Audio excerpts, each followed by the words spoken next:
పాట సంఖ్య 274.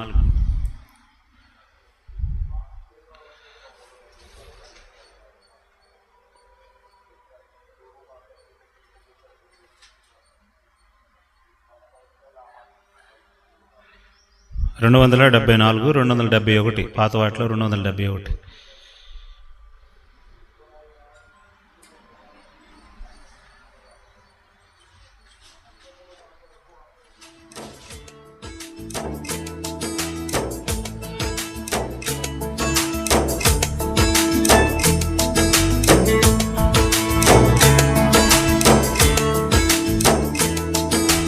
మనకై యేసు మరణించే, మన పాపముల కొరకై నిత్య జీవమునిచ్చుటకే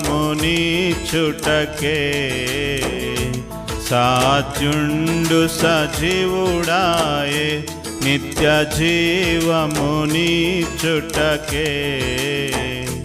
సాధ్యుండు సజీవుడాయే. తృణీకరించబడే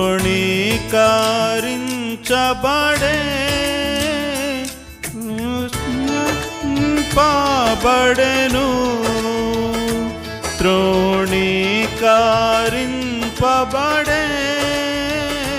విసర్జింపబడెను, దుఃఖాక్రాంతుడాయే, దుఃఖాక్రాంతుడాయే, వ్యసనముల భరించెను, దుఃఖాక్రాంతుడాయే, వ్యసనముల భరించెను. మనకై యేసు మరణించే, మన పాపముల కొరకే నిత్య జీవమునిచ్చుటకే సాధ్యుండు సజీవుడాయే, నిత్య జీవమునిచ్చుటకే సాధ్యుండు సజీవుడాయే.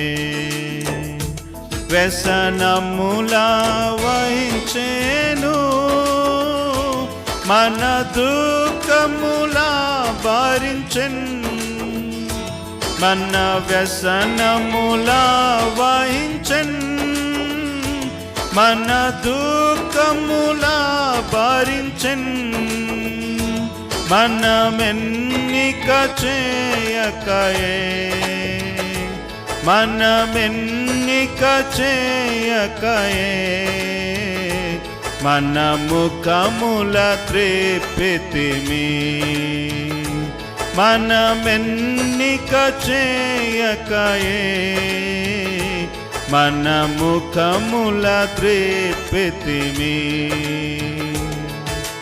మనకై యేసు మరణించే, మన పాపముల కొరకే నిత్య జీవమునిచ్చుటకే సాధ్యుండు సజీవుడాయే, నిత్య జీవమునిచ్చుటకే సాధ్యుండు సజీవుడాయే.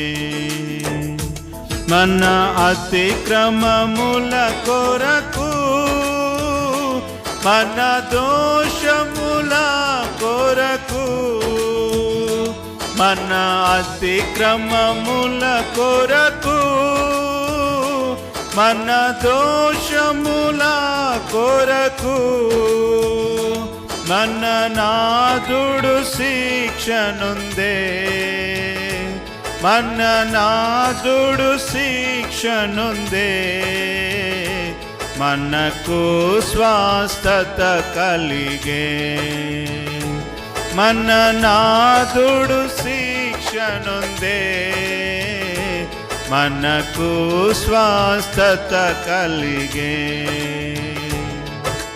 మనకై యేసు మరణించే, మన పాపముల కొరకే నిత్య జీవమునిచ్చుటకే సాధ్యుండు సజీవుడాయే నిత్య జీవమునిచ్చుటకే సాధ్యుండు సజీవుడాయే గొర్రెల వలె తప్పితిమి పరుగిడితిమి మన దారిన్ గొర్రెల వలె తప్పితిమి పరుగిడితిమి మన దారిన్ అరుదించే కాపరి అయి అరుదించే కాపరి అయి ప్రాపించే ప్రాణమును అరుదించే కాపరి అయి అర్పించే ప్రాణమును మనకై యేసు మరణించే మన పాపముల కొరకే నిత్య జీవమునిచ్చుటకే సాధ్యుండు సజీవుడాయే నిత్య జీవమునిచ్చుటకే సాధ్యుండు సజీవుడాయే దౌర్జన్యమునందేను బాధింపబడేను దౌర్జన్యమునందేను బాధింపబడేను తన నోరు తెరువలేదు తన నోరు తెరువలేదు మనకై క్రయధనమియన్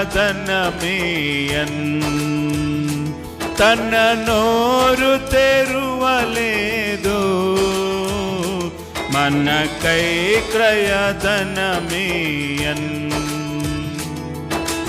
మనకై యేసు మరణించే మన పాపముల కొరకై నిత్య జీవమునిచ్చుటకే సాధ్యుండు సజీవుడాయే నిత్య జీవమునిచ్చుటకే సాధ్యుండు సజీవుడాయే ఎదురింప లేదెవరిన్ లేదే కపటము నోట ఎదురింప లేదెవరిన్ లేదే కపటము నోట యెహోవానలుగగొట్టెన్ యెహోవానలుగగొట్టెన్ మహావ్యాధిని కలిగించెన్ యెహోవానలుగగొట్టెన్ మహావ్యాధిని కలిగించెన్ మనకై యేసు మరణించే మన పాపముల కొరకై నిత్య జీవమునిచ్చుటకే సాధ్యుండు సజీవుడాయే నిత్య జీవమునిచ్చుటకే సాధ్యుండు సజీవుడాయే సిలువాలో ప్రేలాడెన్ సమాధిలో నుండేను సిలువాలో సమాధిలో నుండేను సాచి లేచెన్ సాజీవుండై లేచెన్ స్తోత్రము హల్లెలూయా సాజీవుండై లేచెన్ స్తోత్రము హల్లెలూయా మనకై యేసు మరణించే మన పాపముల కొరకై నిత్య జీవముని చుటకే సాధ్యుండు సజీవుడాయే నిత్య జీవముని చుటకే సాధ్యుండు సజీవుడాయే.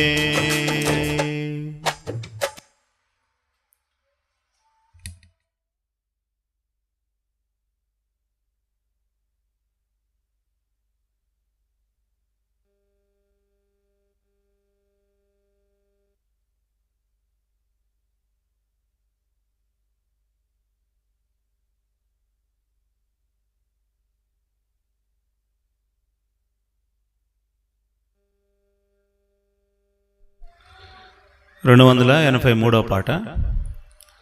చూడుమదే నీ కొరకే సిలువపై వ్రేలాడు శ్రీ యేసు రక్షకన్. చూడుమదే.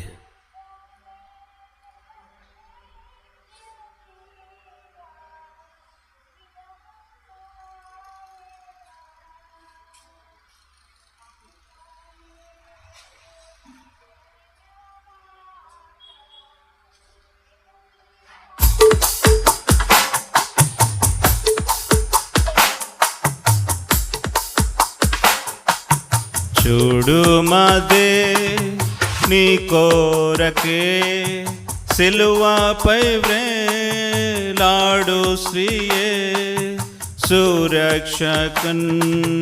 చూడుమదే నాలుగా గొట్టబడే నీకై పలుకకుండే మారుగా నాలుగా గొట్టబడే నీకై పలుకకుండే మారుగా శిరస్సున రక్తధారలు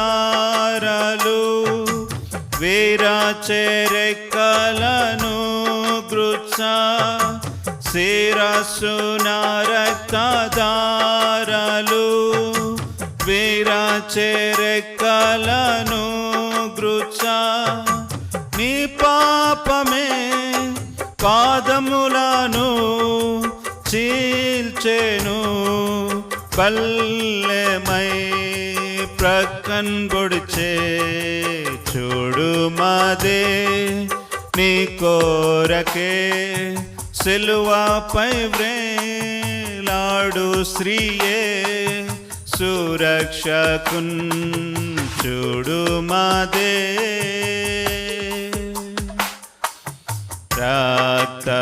రక్తసిక్తమై మోము ఎర్రనయ్య కొయ్యపై రక్తసిక్తమై మోము ఎర్రనయ్య కొయ్యపై చూడు విపున దున్నేను దీనునిగా చేసే నీ పాపమే. చూడు విపున దున్నేను దీనునిగా చేసే నీ పాపమే. ప్రభు రక్తమే ఏరులై పారెను నీ కోరకై సిలువపై. చూడుమదే నీ కోరకే సిలువపై వ్రేలాడు శ్రీయే సురక్షకున్. చూడుమదే గాయమైన చేతులన్ దినమెల్ల చాపెను పాపి గాయమైన చేతులన్ దినమెల్ల చాపెను పాపి చూడు ఉండే ప్రేమతో నీకై కన్నీటిని కార్చుచు చూచుచుండే ప్రేమతో నీకై కన్నీటిని కార్చుచు తన కృపతో సంధించును పాపి నిన్ను చేరు చెంతన్ నీ క్షణమే చూడు మాదే నీ కోరకే సిలువపై వ్రేలాడు శ్రీయే సురక్షకున్ చూడు మాదే ఎంత కాలమేడ్పించి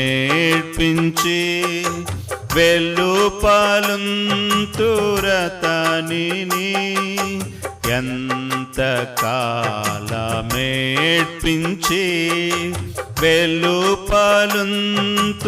వెలుపలుంతురతనిని తెరువు నీ హృదయ ద్వారమున్ పొందు మారు మనస్సును తెరువు హృదయ ద్వారమున్ పొందు మారు మనస్సును ఈ దినమే నీ పాపముల్ క్షమించును నీకిచ్చును రక్షణను చూడు మాదే నీ కోరకే సిలువపై వ్రేలాడు శ్రీయే సురక్షకున్ చూడు మాదే.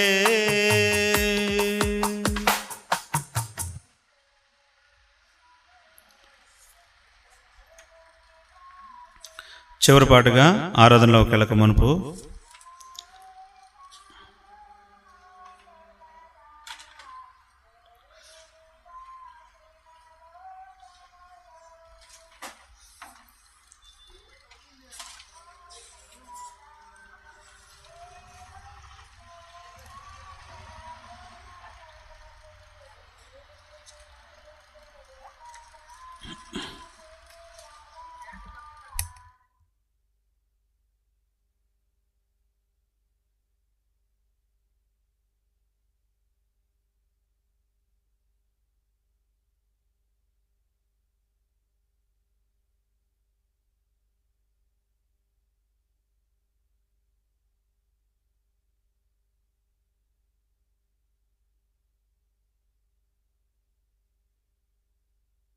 రెండవ పాట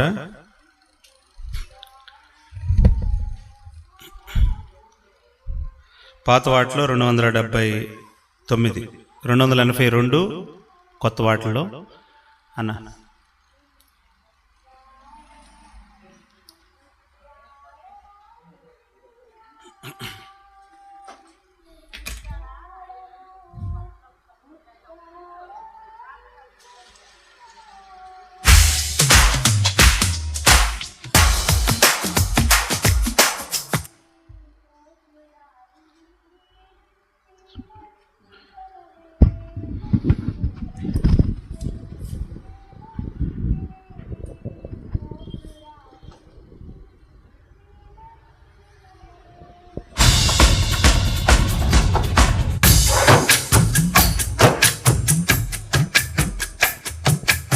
ఎటువంటి యాగంబు చేసితివి యేసు నీ వాలే నేనుండా నా కోరకై. ఎటువంటి యాగంబు చేసితివి యేసు నీ వాలే నేనుండా నా కోరకై. పరమా తండ్రి సన్నిధిన్ పరలోక ప్రణుతింపు విడచి పరమా తండ్రి సన్నిధిన్ పరలోక ప్రణుతింపు విడచితివి. పశువుల తొట్టిలో పారుండియు పశువుల తొట్టిలో పారుండియు పరమ ప్రేమన్ చూపెను. పశువుల తొట్టిలో పారుండియు ఎటువంటి యాగంబు చేసేతివి యేసు నీ వాలే నేనుండా నా కోరకై. ఎటువంటి యాగంబు చేసేతివి యేసు నీ వాలే నేనుండా నా కోరకై. జన్మదినము నుండియు జనులాకై ప్రాణంబు నిచ్చు వరకు జన్మదినము నుండియు జనులాకై ప్రాణంబు నిచ్చు వరకు మాకై విజ్ఞాపన మాకై సిలువా బాధనుందితివి మాకై సిలువా బాధనుందితివి మమ్మున్ విమోచింపన్ మాకై సిలువా బాధనుందితివి. ఎటువంటి యాగంబు చేసేతివి యేసు నీ వాలే నేనుండా నా కోరకై. ఎటువంటి యాగంబు చేసేతివి యేసు నీ వాలే నేనుండా నా కోరకై. తలవాల్చుటకైనాను స్థలమిలలో లేనే లేకుండే నీకు తలవాల్చుటకైనాను స్థలమిలలో లేనే లేకుండే నీకు నీ అడుగు జాడలలో నుండేదన్ నీ అడుగు జాడలలో నేనుండన్ నా ముందు వెళ్ళితివి నీ అడుగు జాడలలో నేనుండన్. ఎటువంటి యాగంబు చేసేతివి యేసు నీ వాలే నేనుండా నా కోరకై. ఎటువంటి యాగంబు చేసేతివి యేసు నీ వాలే నేనుండా నా కోరకై. తమ తల్లిదండ్రులను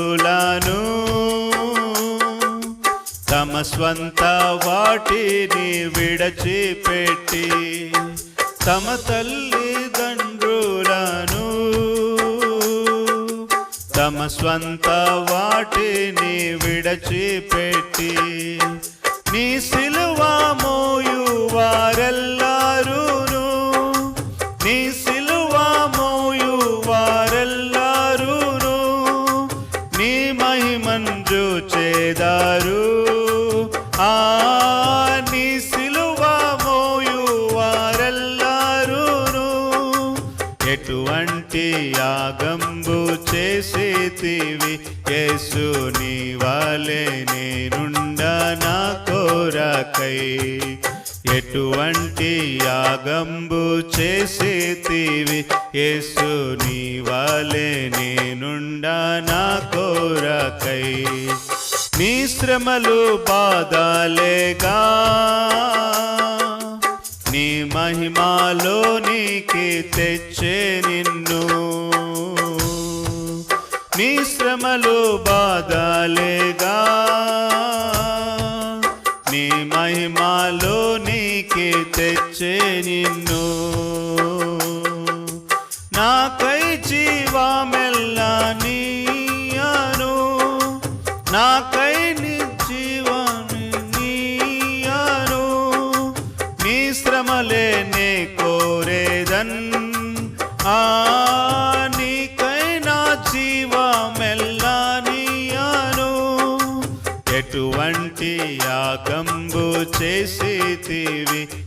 యేసు నీ వలె నేనుండా నా కోరకై ఎటువంటి యాగంబు చేసితివి యేసు నీ వలె నేనుండా నా కొరకై నా ఆనందం నీవేగా నా ప్రభువా నా కిలలో వేరే వలదు నా ఆనందం నీవేగా నా ప్రభువా నా కిలలో వేరే వలదు నీ వెంట వెళ్ళాను నే వెరువాను నీ వెంట వెళ్ళాను నే వెరువాను నీ ప్రేమాలలో ఉండా నీ వెంట వెళ్ళాను నే వెరువాను ఎటువంటి యాగంబు చేసితివి యేసు నీ వలె నేనుండా నా కోరకై ఎటువంటి యాగంబు చేసితివి యేసు నీ వలె నేనుండా నా కోరకై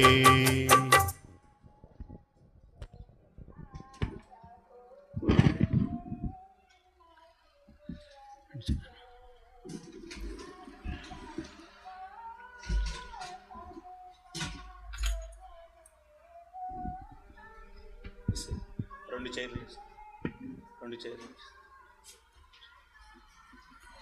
ఒకదంటే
ప్రార్థన చేసుకుందాం.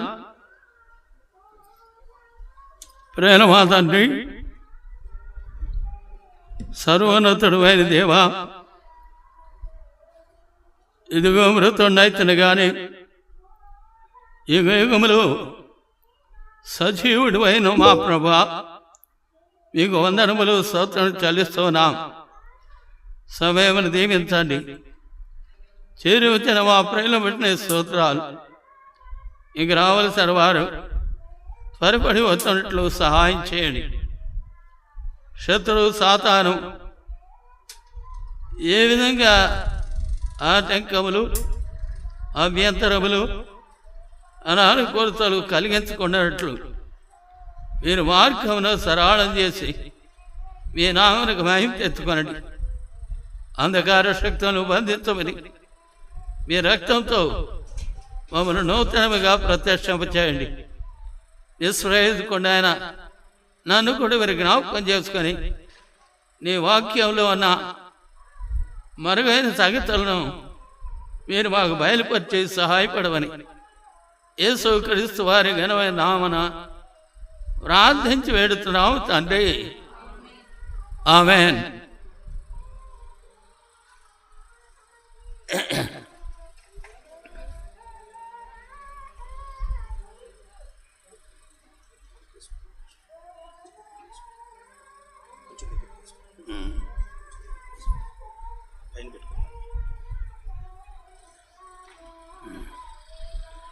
దేవుని వాక్యంలో నుండి లేఖన భాగాన్ని మనం చదువుకుందాం.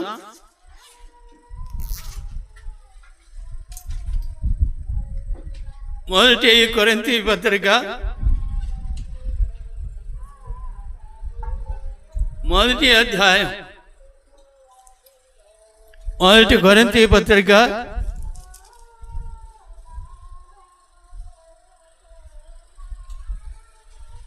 మొదటి అధ్యాయము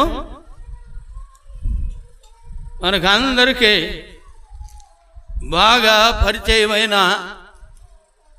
వచనం. మొదటి అధ్యాయము 18వ వచనం.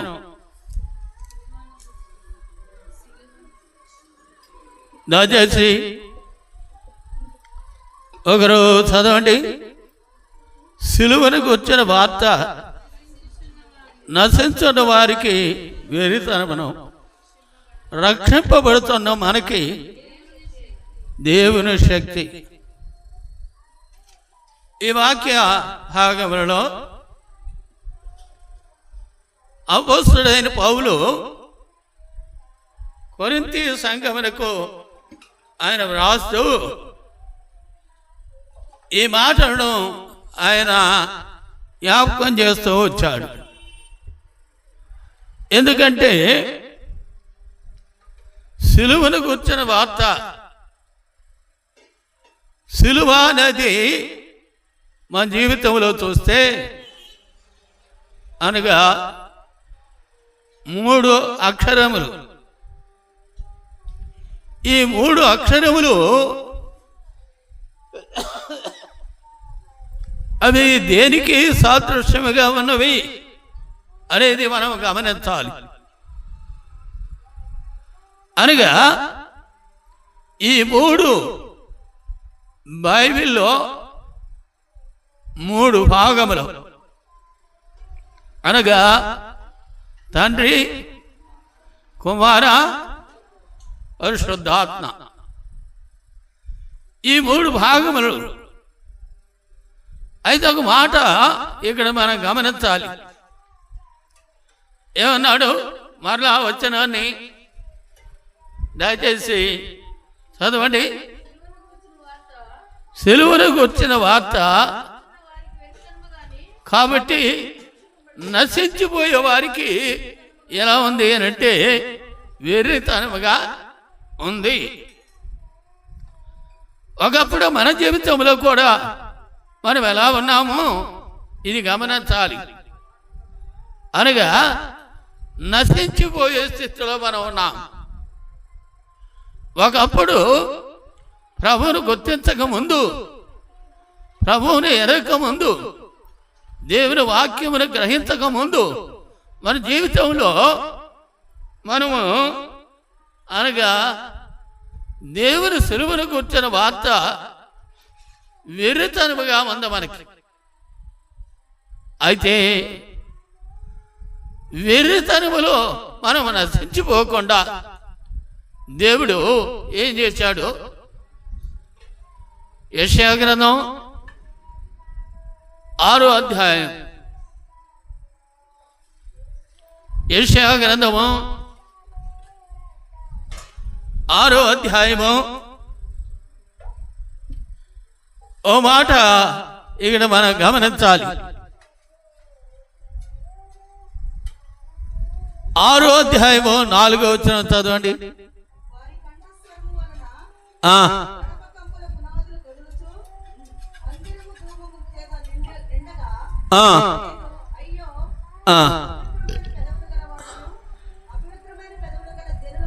దయచేసి గమనించండి. ఇక్కడ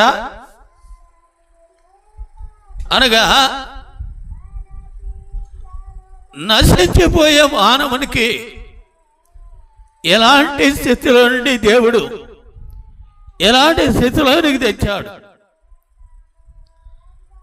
ఆ మాటను దయచేసి మీరు గమనించి చదవండి. యెషయా గ్రంథములో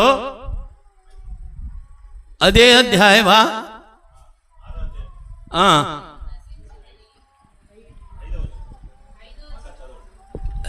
ఏమన్నాడా?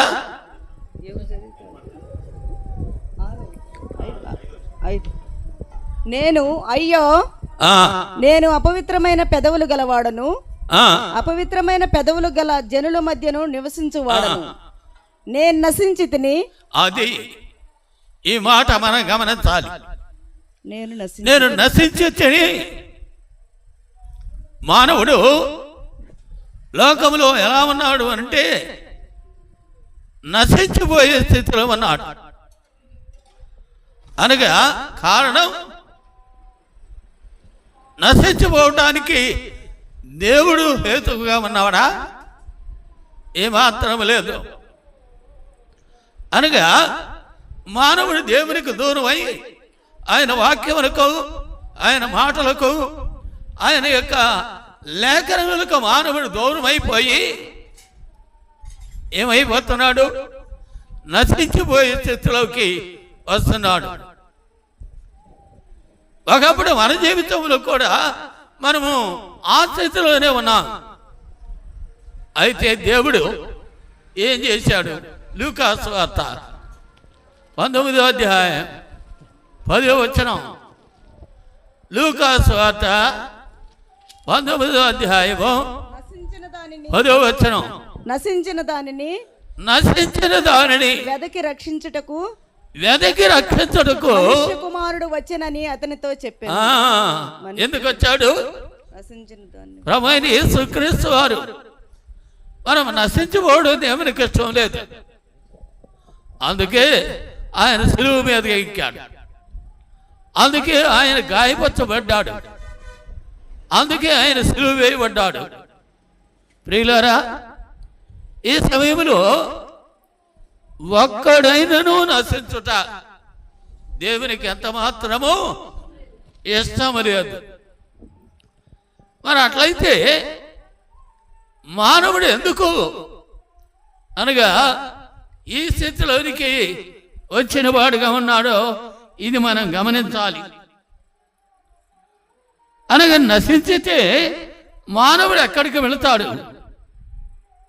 నశించి నరకమునకు, తీర్పుకు, శిక్షకు. ఈ యొక్క అనగా మంచి శుక్రవారం, గుడ్ ఫ్రైడే, ఈ దినం కూడా నీవు నశించిపోవడం దేవునికి ఎంత మాత్రమైన ఇష్టం లేదు. నిన్ను కూడా హెచ్చరిక చేస్తున్నాడు. నువ్వెంత దూరంగా ఉన్నా సరే, ఎంత లోకములో ఉన్నా సరే, అక్రమంలో ఉన్నా సరే, పాపములో ఉన్నా సరే, అనగా చెడుగు దుష్టత్వంలో ఉన్నా సరే, దేవుడు నిన్ను వెతికి రక్షించాలని దేవుని యొక్క అనగా అభిప్రాయం. కానీ అనగా మానవుడు ఎలా ఉన్నాడు అనంటే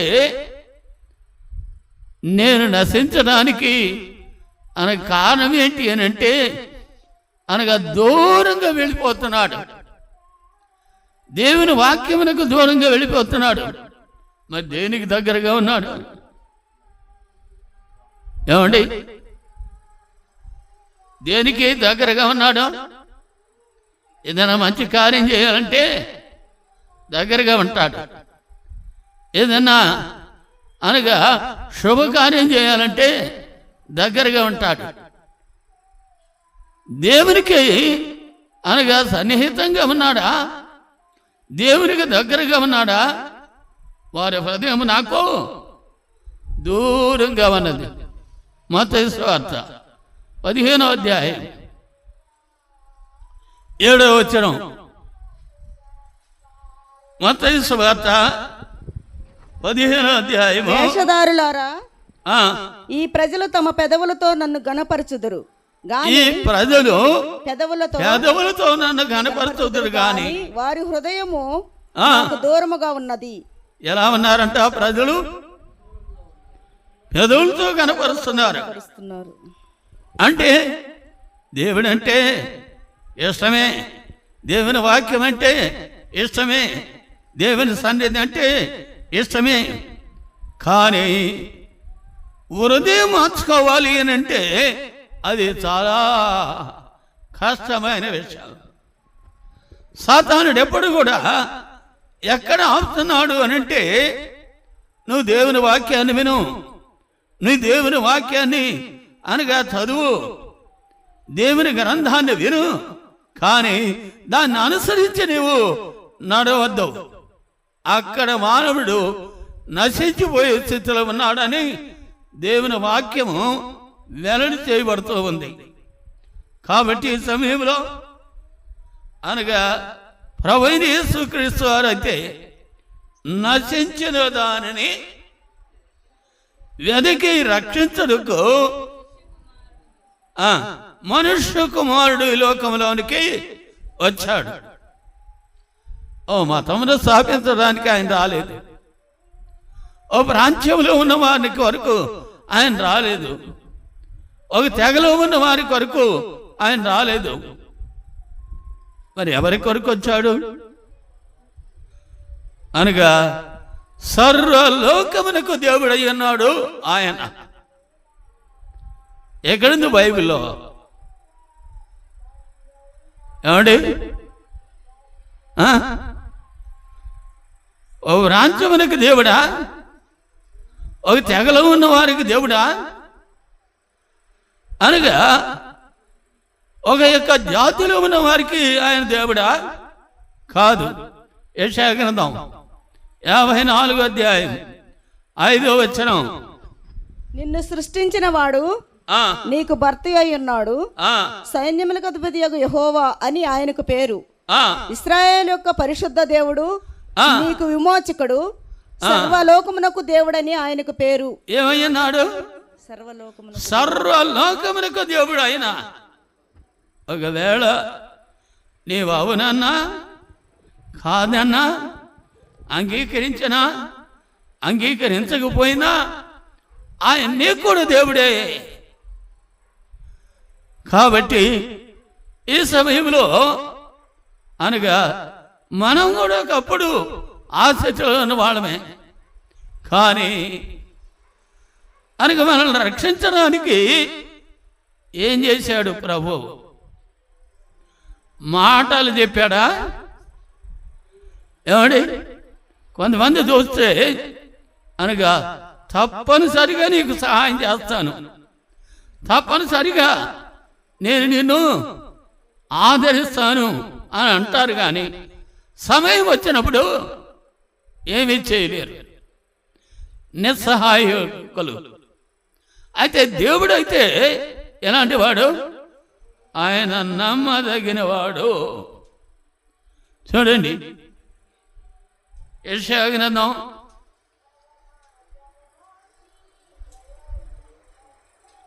53వ అధ్యాయం 53వ అధ్యాయము 5వ వచనం, మన అతిక్రమ క్రియలను బట్టి అతడు గాయపరచబడెను. అతిక్రమ క్రియలను బట్టి అతడు గాయపరచబడెను. అతడు గాయపరచబడెను. మన దోషములను బట్టి నలుగుగొట్టబడెను. మన దోషములను బట్టి నలుగొట్టబడెను. మన సమాధానార్థమైన శిక్ష అతని మీద పడెను. ఎవరి మీద పడింది? దేవుని మీద, యేసుక్రీస్తు మీద. మనము దేవునితో సమాధానం, దేవుని యొక్క ఆశీర్వాదం, దేవుని యొక్క దీవెనలు, దేవుని యొక్క అనగా ఆదరణ మనం కలిగి జీవించాలని ప్రభు యొక్క ఉద్దేశంగా ఉంది. ప్రియులారా, మన సమాధానార్థమైన శిక్ష ఎవరి మీద పడింది? ఆ శిక్ష మన మీద పడాల్సింది. ఆ శిక్ష ఒకవేళ మన మీద పడితే మనము సహించలేము. కానీ అసలు శిక్ష ఎందుకు వస్తుంది? ఏమండి? నేను ఈ మధ్య చాలాసార్లు ఆలోచిస్తూ వచ్చాను, ప్రభువా, ఎందుకో ఈ శిక్ష, ఎందుకో ఈ బాధ, ఎందుకో ఈ శోధన, ఎందుకో ఈ సమస్య అని ప్రభువుని అడిగాను. కీర్తనలో 118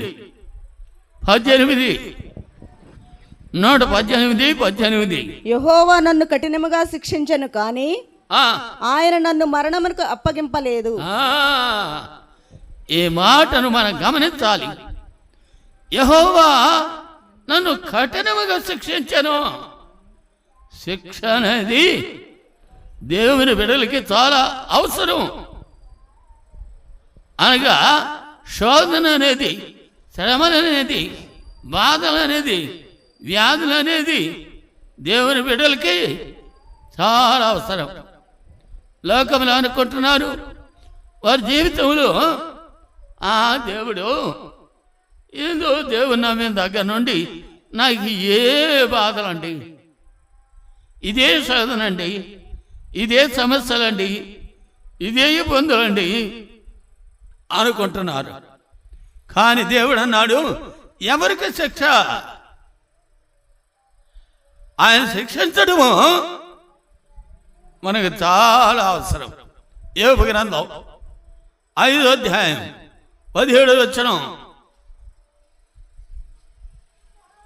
యోబు గ్రంథం 5వ అధ్యాయము 17వ వచనం. దేవుడు గద్దించు మనుష్యుడు ధన్యుడు, దేవుడు గద్దించు మనుషుడు ధన్యుడు. కాబట్టి సర్వశక్తుడకు దేవుని శిక్షను తృణీకరింపకము. దేవుడు అన్నాడు, దేవుని శిక్షను తృణీకరించవద్దు. ప్రియులారా, శ్రమలు రాగానే, బాధలు రాగానే, శోధనలు రాగానే ఏమవుతాం? మనం దేవునికి దూరస్తులం అయిపోతాం, దేవుని మందిరములకు దూరం అయిపోతాం, దేవుని వాక్యమునకు మనం దూరం అయిపోతాం. అయితే దేవుడు అన్నాడు, దేవుడు గద్దించు మనుషుడు ధన్యుడు. సర్వశక్తుని యొక్క శిక్షను నువ్వు తృణీకరించవద్దు. చూడండి, మీరు మన బిడ్డను మనము శిక్షించుకుంటాం. ఎందుకు? కారణం ఏంటి? ఎందుకు ఆ శిక్ష? వాడు దైవికమైన ఒక క్రమమైన జీవితంలో జీవించాలని తండ్రి యొక్క ఉద్దేశం. మరి అట్లయితే ఎవరికి ఈ శిక్ష? ఎవరిని దేవుడు అనగా శిక్షించేది? ప్రకటన 3వ అధ్యాయం 17వ వచనం. ప్రకటన 3వ అధ్యాయము 17వ వచనం, 17, 18. నీవు దౌర్భాగ్యుడును, దిక్కుమాలిన వాడవును, దరిద్రుడును, గుడ్డివాడవును, దిగంబరుడునై ఉన్నావని ఎరుగక నేను ధనవంతుడను, ధనవృద్ధి చేసి ఉన్నాను, నాకేమియో కొదువు లేదని చెప్పుకొనుచున్నావు. నీవు ధనవృద్ధి చేసుకొనున్నట్లు అగ్నిలో పుటము వేయబడిన బంగారమును, నీ దశమల సిగ్గు కనబడకుండానట్లు ధరించుకున్నట్టుకు తెల్లని వస్త్రములను, నీకు దృష్టి కలుగునట్లు నీ కన్నులకు కాటుకును నా యొక్క కొనమని. 17వ వచనం వారు కాబోలు. 16. నీవు వెచ్చగానైనా నాన్న, నేను ప్రేమించు వారిని, చూడండి ఆ మాట. అయ్యా 18 చివరిలో, నేను ప్రేమించే వారిని అందరినీ గద్దించి శిక్షించుచున్నాను. ఎవరికి శిక్ష? శిక్ష వచ్చిందంటే, శ్రమ వచ్చిందంటే, బాధ వచ్చిందంటే, శోధన వచ్చిందంటే అర్థం ఏంటి? దేవుడు నన్ను ప్రేమిస్తున్నాడు. నేను అనుకున్నాను, ప్రభువా నిజంగా నా మీద కూడా నీ ప్రేమ ఉన్నదా? అందుకే నన్ను గద్దించావా? అందుకే నన్ను శిక్షించావా? అయా నీకు వందనాలు, అయా నీకు స్తోత్రములు అని నా హృదయములో ప్రభును స్తుతించాను, ప్రభుని ఆరాధించాను. మరి అట్లయితే అనగా ఆయన శిక్షించినప్పుడు మనం ఏం చేయాలంట? విసుక్కోకూడదు. ఎబ్రీ పత్రిక 12వ అధ్యాయం 7వ వచనం. ఎబ్రీ పత్రిక 12వ అధ్యాయము. శిక్షాఫలము పొందుటకై మీరు సహించుచున్నారు. దేవుడు కుమారులనుగా మిమ్మును చూచుచున్నాడు. దేవుడు కుమారులుగా మిమ్మల్ని చూస్తున్నాడు. తండ్రి శిక్షింపని కుమారుడెవడు? తండ్రి శిక్షించని కుమారుడెవడు? కుమారులైన వారందరూ శిక్షలో పాలు పొందుచున్నారు. ఎవరికి పొందుచున్నారు? మీరు పొందని 12:7 ప్రభు చక్కని మాట. కుమారులైన వారందరూ ఏంటట? శిక్షలో పాలు పొందవలసిందే. మనం దేవుని బిడ్డలమా? దేవుని కుమారులమా? దేవుని కుమార్తెలమా? దేవుని ప్రజలమా? అట్లయితే అనగా అది పొందకపోతే ఏమన్నాడు? దుర్బీజులు.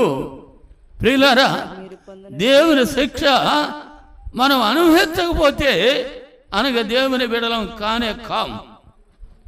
ఇది దేవుని వాక్యం రూఢిగా వెల్లడి చేస్తుంది. ఈ వాక్యము మన జీవితంలో ఆలోచించాలి. నీకెంత జ్ఞానం ఉన్నా, తెలివన్నా, ఆలోచన ఉన్నా, బలమన్నా అనగా ఏమున్నా సరే, ఎందుకు నాకు ఈ యొక్క శిక్ష? ఆయన మనల్ని ప్రేమిస్తున్నాడు అనేది ఒకటి మనం గుర్తించాలి. ఆయన మనలను ఏం చేస్తున్నాడు? తన కుమారులుగా అంగీకరించాడు. తన బిడ్డలుగా, తన కుమారులుగా, తన కుమార్తెలుగా, తన జనముగా, తన సొత్తుగా అంగీకరించాడు. ఎలా అంగీకరించాడు? ప్రకటన గ్రంథం 5వ అధ్యాయం 10వ వచనం.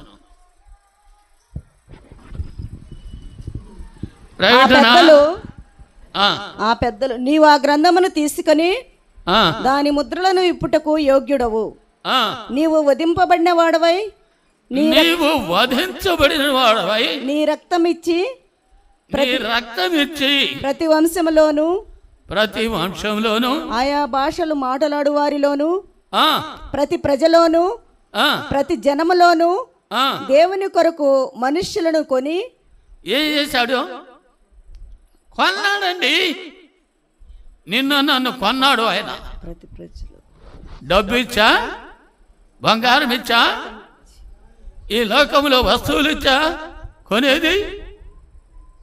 లోకంలో ఉన్న వాళ్ళందరూ అనగా డబ్బు ఇచ్చి కొంటారు. కానీ ప్రభు అలాంటి వాడు కాదు. దేంతో కన్నాడు? ఆయన కలువరి సిలువలో ఆయన రక్తమును చిందించి ఆ రక్తం ద్వారా మనలను కొన్నాడు. ఇది మానవునికి సాధ్యమా? ఇది లోకంలో ఎవరైనా చేయగలరా? తల్లిదండ్రులు చేయలేరు, బంధువులు చేయలేరు, అన్నదమ్ములు చేయలేరు. అనగా ప్రపంచంలో ఏ వ్యక్తి చేయలేని కార్యము ప్రభువు చేశాడు. ఏమా? దేంతో కన్నాడు? రక్తం ఇచ్చి. ఆయన రక్తంతో మనల్ని కొన్నాడు. ఇదిగో నా రక్తం మీ కొరకు దారపోస్తున్నాను, నా రక్తం మీ కొరకు చిందిస్తున్నాను. లోకంలో మనుషులు ఏమనుకున్నారు? ఆయన చేతగానివాడా అని అనుకున్నారా? ఏమండి? పరిశుద్ధ గ్రంథం బైబిల్లో మనం చూస్తే ఎవరు ఇలాగ చేశారు? ఎవరైనా చేసిన వాళ్ళు ఉన్నారా? ప్రపంచంలో ఉన్నారా? అనగా నా రక్తం ఇచ్చి మిమ్మల్ని కొన్నాను. అపోస్తుల కార్యములు 20వ అధ్యాయం. అపోస్తుల కార్యములు 20వ అధ్యాయము 28వ వచనం.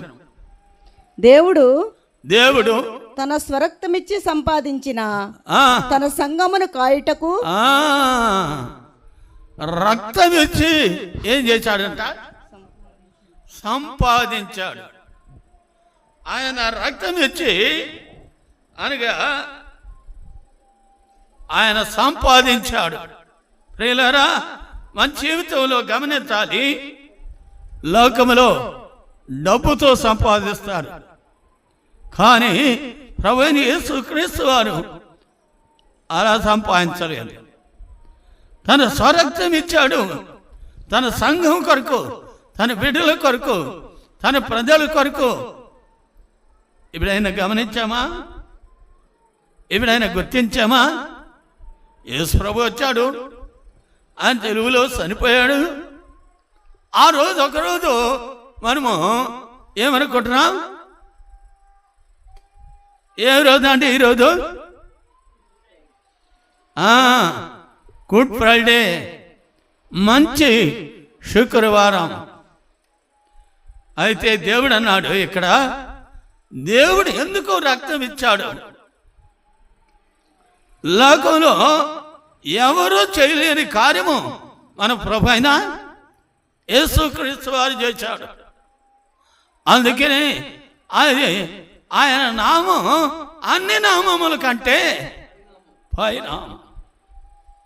కాబట్టి ఈ మధ్యాహ్న కాలంలో మన జీవితంలో కూడా నిజమే ప్రభువా, నీ రక్తంతో నన్ను కొన్నావు, నీ సంఘంలో కలిపావు, నీ సంఘంలో ఒక అంగముగా చేశావు. అందుకు మనం ప్రభుని స్తుతించాలి, ప్రభుని ఆరాధించాలి, ప్రభుని వాయిపరచాలి. కాబట్టి సిలువకు వచ్చిన వార్త నశించే వారికి వీరితనం, కానీ రక్షించబడుతున్న మనకి ఎలాంటిది? అది దేవుని శక్తి. కనుక ఈ లేఖనములను మనం ఆధారం చేసుకొని కొన్ని నిమిషాలు మనం ప్రభువుని ఆరాధించాలి. ఏమండి, పండుగ వచ్చినప్పుడు పండుగలో ఆరాధించాలా? ఉందా బైబిల్లో? ఏందైనా తలగా చెప్తున్నాడు. యోహాను సువార్త 12వ అధ్యాయం 20వ వచనం. యోహాను సువార్త 12వ అధ్యాయము 20వ వచనం. ఆ పండుగలో ఆరాధింపవచ్చిన వారిలో ఆరాధింపవచ్చిన వారిలో కొందరు గ్రీసు దేశస్థులు ఉండిరి.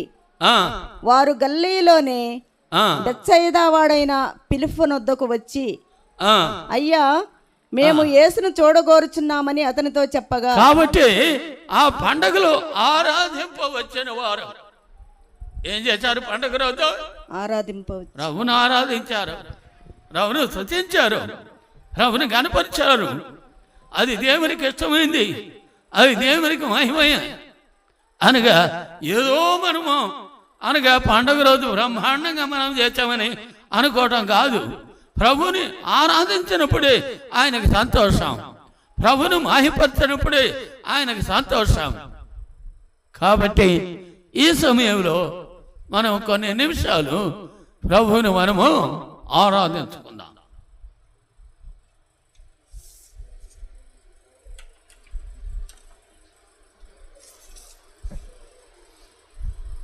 ఆరాధించండి.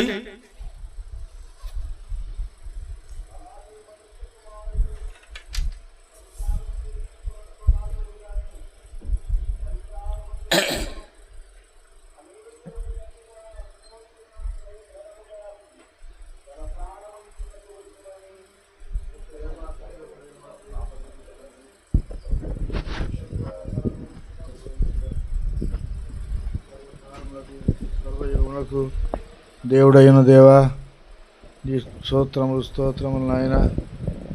ఇవ నా తండ్రి, ఈ ప్రియకుమారుడు మా రక్షకుడు మా కొరకు నాయన శిలువలో తన ప్రాణం పెట్టినటువంటి యేసుక్రీస్తు వారి ద్వారా నీ పాదములను గుర్తు వస్తున్నాను తండ్రి.